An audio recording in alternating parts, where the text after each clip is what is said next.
संत कबीर से पूछा गया, किसी शिष्य ने पूछा है, मनुष्य सुख कैसे प्राप्त करता है और मनुष्य दुख क्यों पाता है और मनुष्य को शांति कैसे मिलेगी। ये तीन बातें।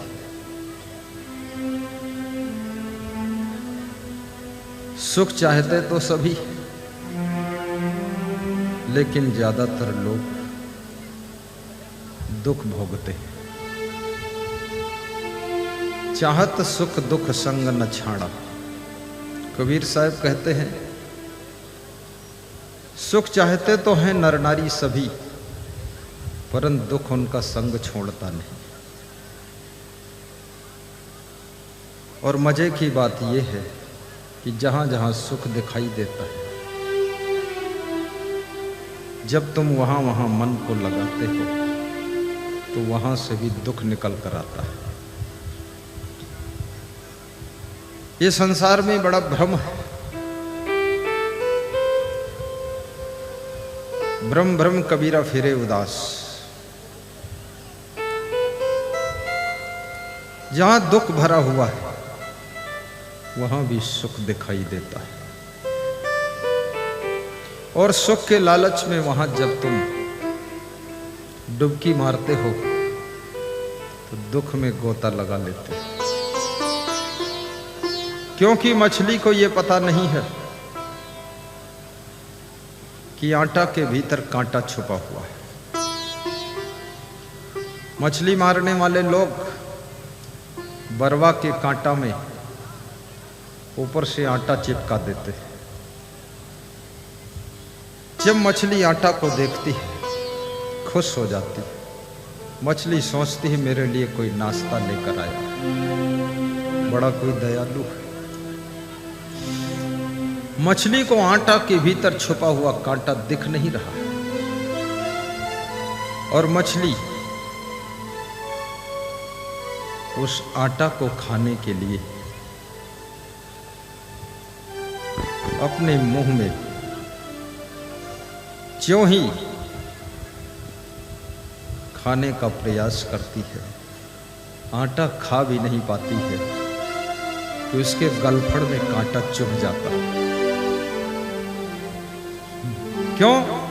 क्योंकि मछली को कांटा नहीं दिख रहा था, आटा दिख रहा था। ऐसे ही सुख के आटा के अंदर दुख का कांटा छिपा हुआ है। वो दुख का कांटा तुमको दिखता नहीं। सुख के आटा को देख करके तुम दुख के कांटा को निगल लेते हो और दुख तुम्हारे गले में फंस जाता है। जिंदगी भर तड़फड़ाते हो। मछली जैसी दशा है। कबीर साहब बहुत मजेदार बात कहते हैं, सत्संगत से सुख उपजे कुसंगत से दुख होए। कहें कबीर तह जाइए जहां अपनी संगत हो।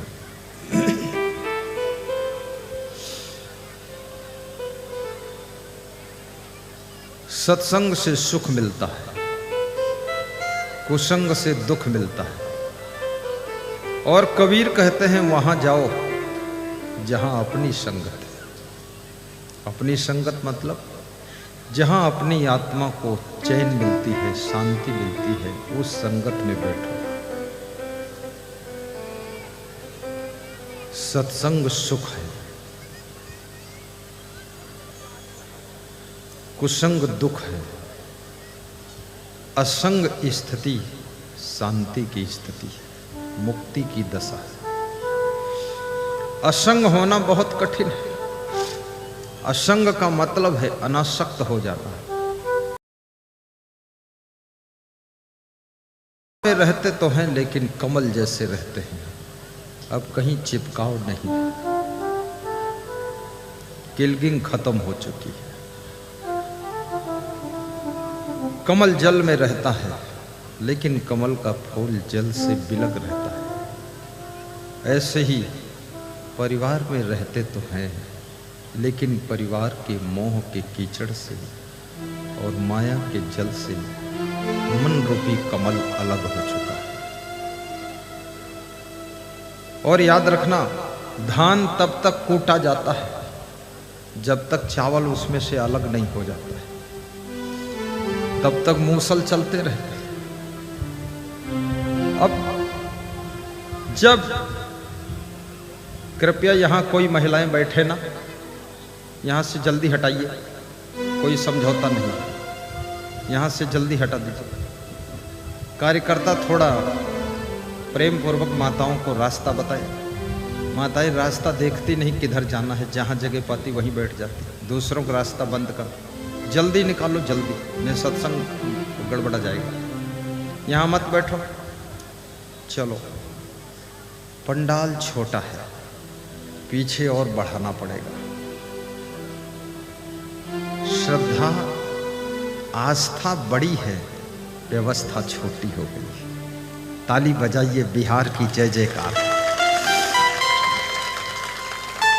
पुलिस जवान भी ध्यान दे और ज्यादा पुलिस जवान भी बुलाइए, क्योंकि यहाँ जितने आए हैं सब भक्त भी जवान हैं।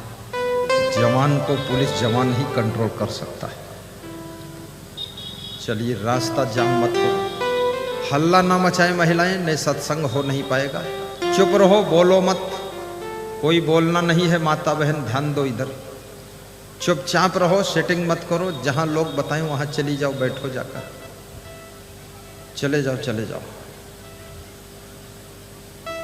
नदियों का नीर समुंदर में जाकर के निश्चल होता है, जाकर के निश्चल होता है, जाकर के निश्चल होता है, जाकर के निश्चल होता है। जिस तरह जीव जगदीश्वर को पाकर के निश्चल होता है, जिस तरह जीव जगदीश्वर को पाकर के निश्चल होता है, जिस तरह जीव जगदीश्वर को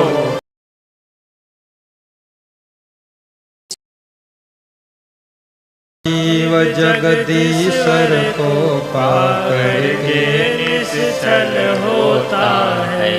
वर्षा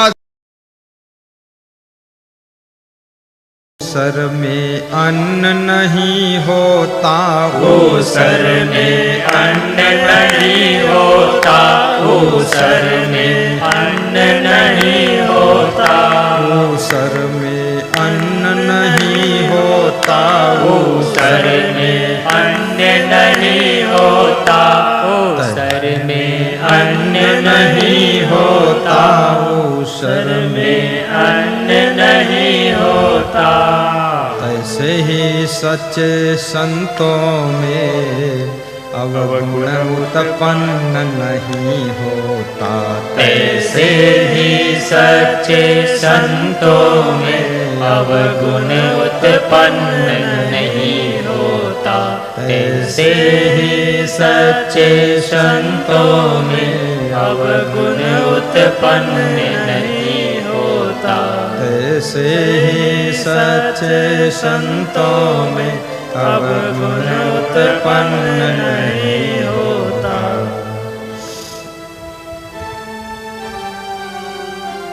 वर्षा के समय किसान लोग खेती को खूब निराते हैं, खेती को खूब निराते हैं, खेती को खूब निराते हैं।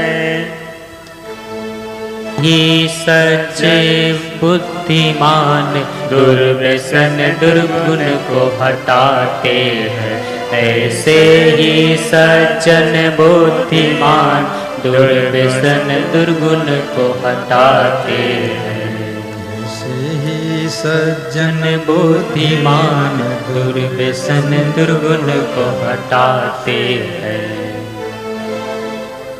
बोलिए सद्गुरु भगवान की जय। बोलिए सद्गुरु भगवान की जय जय जय जय हो। जय जय। साहिब बंदगी साहिब बंदगी साहिब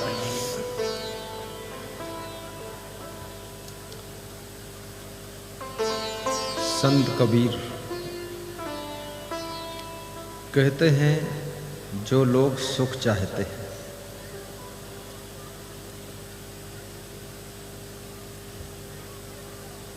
उनको 5 काम अवश्य करना चाहिए। नंबर 1, नित्य सत्संग सुने, नित्य प्रवचन सुने।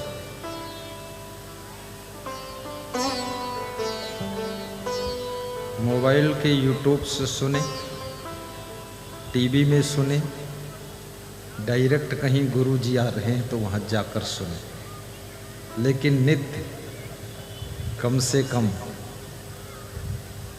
1 घंटा प्रवचन सुने। नंबर 2, नित्य ध्यान करें। 5 मिनट सुबह, 5 मिनट शाम, और ध्यान करते करते सोएं। जब सोइए तब ध्यान लगाइए, और ध्यान लगा कि नहीं लगा इसकी पहचान है कि आप ध्यान करते करते गहरी नींद में यदि सो गए तो समझ लो आपका ध्यान ठीक से लग गया। लेटे लेटे ध्यान करिए।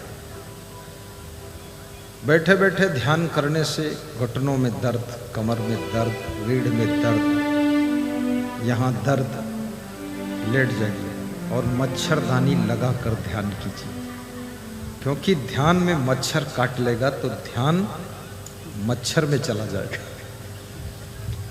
और ठंडी है तो रजाई ओढ़ कर ध्यान करिए, और गर्मी है एसी पंखा कूलर चला कर ध्यान करें। यानी आपका ध्यान शरीर की ओर नहीं जाना चाहिए फिर, और शरीर की ओर ध्यान तब नहीं जाएगा जब शरीर को अनुकूल वातावरण मिल जाए, अनुकूल व्यवस्था मिल जाएगी। और मेन गेट ठीक से बंद करके ध्यान कीजिए, अन्यथा ध्यान गेट खुला है उसमें चला जाएगा। अपने काम कंप्लीट करके ध्यान कीजिए, अन्यथा उन कामों में मन दौड़ता है। जैसे मोबाइल में एक सिस्टम है ना, रिमाइंडर, अगर कल भी मिस कॉल आई है तो आज भी वो याद दिलाता है। रिमाइंडर का मतलब याद दिलाना।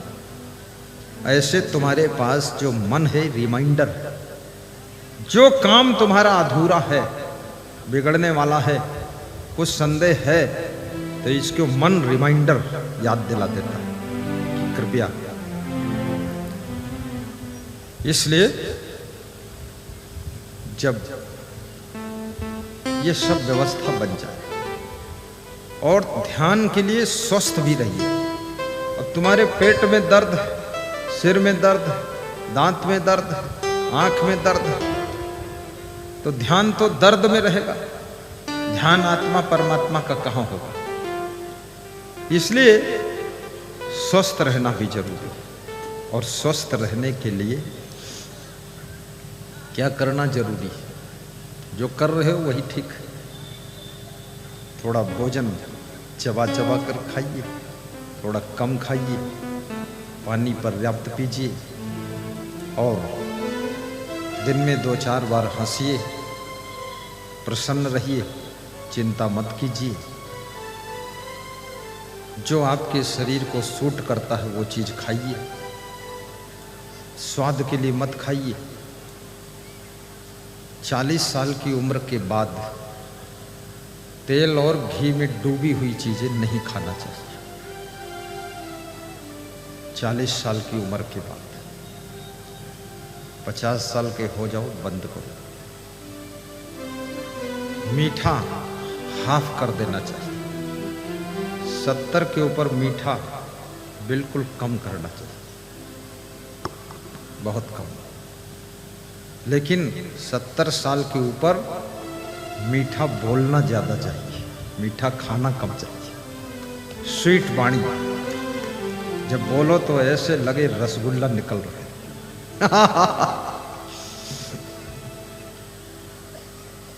शरीर भी स्वस्थ हो, मन निश्चिंत हो और समझदारी हो, आत्मज्ञान हो, आत्मा क्या है, परमात्मा क्या है, तब ध्यान लगेगा। तो नित्य ज्ञान सुने, नित्य प्रवचन सुने, नित्य सत्संग सुने, एक बात।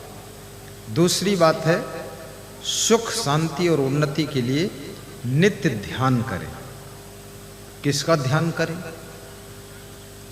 आपके घर में भैंस है, अपनी भैंस का ध्यान लगाइए। अपने ससुराल का ध्यान लगाओ, पत्नी का ध्यान लगाओ, पति का ध्यान लगाओ। इनके ध्यान से कुछ नहीं होगा, इनका ध्यान तो रहता ही है। गुरु के ध्यान से स्टार्ट करिए, पहले गुरु का ध्यान करिए। गुरु के ध्यान के बाद फिर गुरु से मन को आगे बढ़ाइए, आत्मा का ध्यान कीजिए। मैं कौन हूं? हु एम आई? हूं कौन छू? गुजराती में कहावत छे, हूं कौन छू, मैं कौन हूं। इंग्लिश में कहते हु एम आई, मैं कौन हूं। हरिओम समझ रहे हो इंग्लिश? अभी बोलना पड़ेगा इंग्लिश तुमको यहाँ। 93.8% देखेंगे। घबराना मत। कोई बच्चे को बोलवाऊं तो व्यास गादी पर आकर इंग्लिश में बोल देना, क्योंकि यहाँ इंग्लिश पढ़े हुए कम लोग हैं और समझने वाले कम हैं, और ग्रामर कोई जानता नहीं। तुम उल्टा पलटा बोलो सब ठीक है। इंग्लिश में टॉकिंग, स्पीकिंग, ग्रामर की जरूरत नहीं है। धारा बनाइए। तो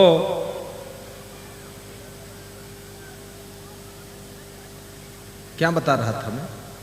आत्मा कौन है? तुम कौन हो? हम कौन हो? एक स्त्री से पूछो तुम कौन हो, कहती मैं स्त्री। फिर पूछो स्त्री में भी आप कौन हो, तो बताती है मैं हीरालाल की पत्नी रीना देवी हूं। अरे तू मां किसकी? हरिओम की मां। बहन किसकी?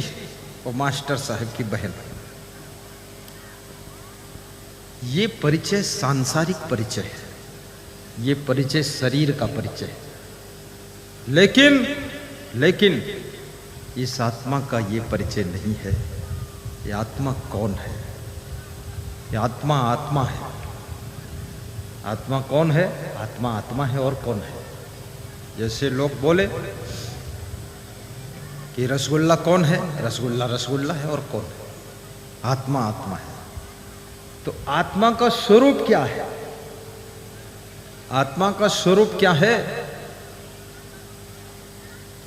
आत्मा का स्वरूप क्या है?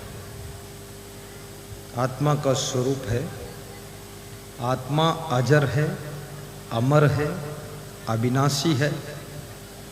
आत्मा शाश्वत है। आत्मा अजन्मा है, कभी जन्म नहीं लेता है, और आत्मा कभी मरता भी नहीं। उस तत्व का नाम आत्मा है।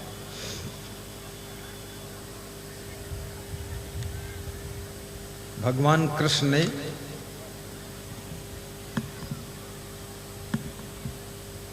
अर्जुन को आत्मज्ञान कराने के लिए 700 श्लोक की गीता सुनाया था। 700 श्लोक सुनने के बाद अर्जुन को आत्मज्ञान हुआ था। तुमने कितने श्लोक सुना आज तक? 70 भी नहीं सुना। इसलिए ना तो आत्मज्ञान है, ना शरीर का ज्ञान है। बस कौन सा ज्ञान है? बस वही चकई के चकधुम मकई के लावा तिकड़ी तिकड़म बनाने ज्ञान, और कोई ज्ञान है नहीं। और जब तक आत्मज्ञान नहीं होता है तब तक मनुष्य का मन दुखों से ऊपर नहीं उठ सकता।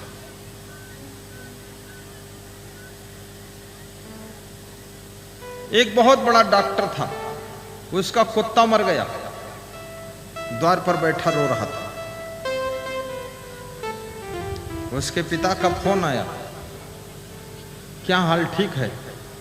बोले बहुत बड़ा दुख है, कुत्ता मर गया, रो रहा हूं। बाप भी डॉक्टर था। बाप ने कहा कि कुत्ते से इतना तो कैसे जुड़ गया?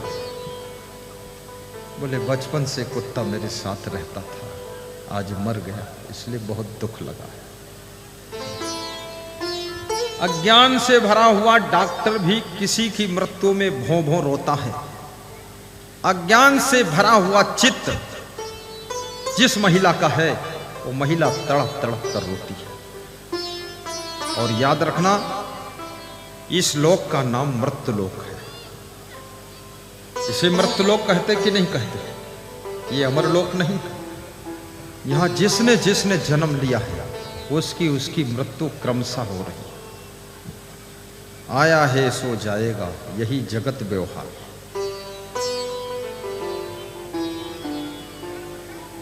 आत्मज्ञान होने के बाद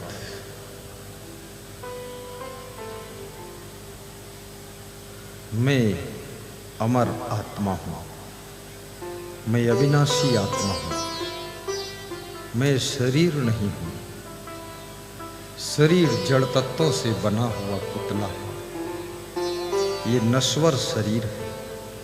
शरीर परिवर्तनशील है, शरीर क्षणभंगुर है। 1 किलो का वजन बालक जन्म लेता है,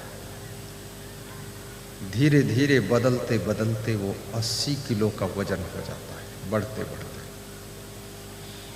बुढ़ापे में फिर वजन घटना शुरू होता है, फिर 50 का हो जाता है। छोटा सा बालक 1 फुट का लंबा धीरे धीरे 7 फुट का भी हो जाता है, और धीरे धीरे जवान होता है, धीरे धीरे बूढ़ा होता है, और धीरे धीरे जर्जर हो जाता है। धीरे धीरे ये शरीर मर जाता है। ये मृत्युलोक है। कबीर साहब बहुत मजेदार बात कहते हैं। कबीर साहब के पड़ोस में एक भक्त की मृत्यु हुई, तो उस भक्त की पत्नी बहुत रो रही थी। तो कबीर साहब उसके पड़ोस में गए और बोले कि अरे तू क्यों रोती है? ई न जाने हमहू मर जेबै, टका 10 बिढ़ई और लई खइबै। ये नहीं जानते हो कि मैं मर जाऊंगा? क्यों रो रही हो? याद रखना, वियोग जिनके संयोग से सुख मिलता है, उनका वियोग होने से मन दुखी होता है, और जिनके संग से दुख मिलता है, उनका विछड़न होने से मन प्रसन्न होता है।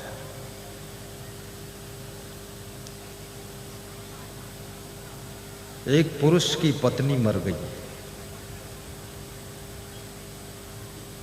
स्त्रियों ने उसको स्नान कराया, कफन में लपेटा गया, अर्थी सज गई, 4 लोग कंधा लगाकर चल दिए। जिस रास्ते से मरघट जाते थे उस रास्ते में एक नीम का पेड़ था और नीम की डाल नीचे झुकी हुई थी। अर्थी उस डाल में टकरा गया। जब अर्थी झटका लगा,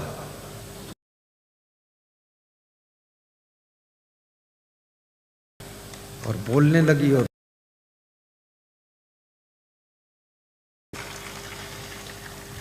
कितने लोग शमशान में दफन करने के लिए पहुंच गए और वहां से फिर जिंदा हो गए तो वापस लाए गए।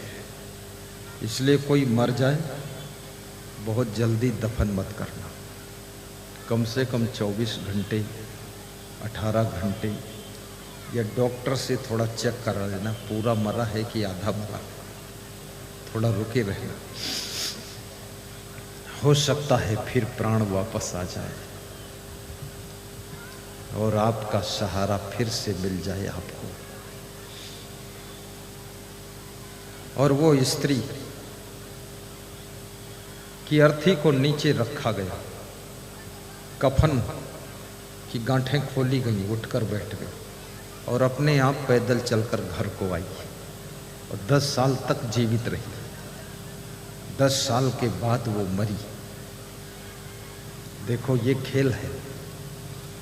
10 साल के बाद जब मरी, फिर उसके स्नान शरीर को कराया गया, कफन लपेटा गया, अर्थी सजी, 4 लोग कंधा लगाकर लेकर चल दिए। और फिर वो रास्ते में वही नीम का पेड़ आया, वो टेढ़ी डाल, तो उस डाल को पकड़कर पति खड़ा हो गया और अर्थी जो कंधा लगाए थे उनसे बोला, जरा साइड से निकलिए। बोले क्यों? बोले 10 साल पहले मेरी पत्नी मरी थी, अर्थी इसी डाल में टकराई थी और फिर झटका लगने से जिंदा हो गई और 10 साल तक जिंदा रही, तो 10 साल मुझको झेलना पड़ा है, अब की चूकना नहीं है, सीधे पहुंचा देगा। ये सोचिए, ये पति पत्नी के रिश्ते दुखद रिश्ते हैं। जो पति मन में सोचता है कि मेरी पत्नी मर जाए तो अच्छा है, ये कोई रिश्ता है? जो पत्नी सोचती मेरा पति जल्दी समाप्त हो जाए तो अच्छा है, ये कौन सा रिश्ता है? इन रिश्तों में जान नहीं, ये मुर्दे रिश्ते हैं। इसलिए स्त्रियों को चाहिए कि अपने पति को तंग न करें, अन्यथा फिर पति यही सोचेगा जल्दी मर जाए तो ठीक है। और पुरुषों को चाहिए कि अपनी पत्नी को भी तंग न करें, नहीं तो वो जब देवी देवता के मंदिर में पूजा करेगी तो एक ही चीज मांगेगी कि मेरे पति को ले जाओ जल्दी। ऐसे स्त्रियां करवा चौथ व्रत रहती हैं अपने पति की आयु बढ़ाने के लिए, लेकिन करवा चौथ का व्रत ये सिखाता है, अगर वास्तव में तुम अपने पति की आयु बढ़ाना चाहती हो तो पति से बात लड़ाना बंद कर दो। पति की आयु 10 साल बढ़ जाएगी। अपने पति के साथ में वकालत करना बंद कर दो, बैरिस्ट्री बंद कर दो। कितनी स्त्रियों ने, कितने पुरुषों ने अपने घर ही को कोर्ट बना रखा है और पति पत्नी दोनों बैरिस्टर हैं, बात लड़ाते लड़ाते सुबह से शाम हो जाती है, मुकदमा फाइनल नहीं हो पाता है और अगले दिन फिर बात लड़ाना शुरू करते हैं। सारी जिंदगी बात लड़ाते रहते हैं। ना पत्नी हार मानती है, ना पति हार मानता है। मुकाबले की लड़ाई है, कांटे की टक्कर है। बहुत गलत बात है, बात मत लड़ाइए। जिनके साथ में रोज रहना है, जिनके साथ में जीना है, जिनके साथ में सोना है, खाना है, पीना है, जिनके साथ में सुबह शाम बिताना है, याद रखना उनसे बात कभी नहीं लड़ाना चाहिए, क्योंकि बात लड़ाने से रिश्तों में कड़वाहट पैदा हो जाती है और धीरे धीरे प्रेम कमजोर हो जाता है, तो रिश्तों को मुर्दा की तरह ढोना पड़ता है, मुर्दा की तरह ढोना पड़ता है। जिनके साथ में रोज जिंदगी बीत रही है उनकी गलतियों को भी थोड़ा नजरअंदाज करिए। कभी घी का डब्बा उलट जाए और घी फर्श पर गिर जाए, ऐसे देख लो और मुस्कुरा लो और फिर मुंह दूसरी तरफ घुमा लो। डब्बा लुढ़काने वाले को ऐसा ना लगे कि देखा है, लेकिन तुम तो ऐसे हो कि वहीं पहुंचते हो। डब्बा ये कौन गिराया? छोड़ो डब्बा, अब वक्त बदल गया है। गई बहारें वही कनवज की, छूट गई गंगा स्नान। अब मत बोलो कुछ। नुकसान को भी सहने की दिल में जगह बनाइए, बात को भी सहने की दिल में जगह बनाइए। सहनशीलता तप है। साधु लाइन हो, गृहस्थी की लाइन हो, पारिवारिक लाइन हो, राजनीति की लाइन हो, बिजनेस की फील्ड हो, जहां जहां सहनशीलता कम हो जाती है वहां वहां नुकसान शुरू हो जाता है, परेशान होना शुरू हो जाते लोग। और जहां जहां सहनशीलता बढ़ जाती है, गम खाने की आदत पड़ जाती है, वहां वहां बेनिफिट होना शुरू हो जाता है। अपने को फिट करना सीख लो तो बेनिफिट होगा। बोली सदगुरु भगवान की जय।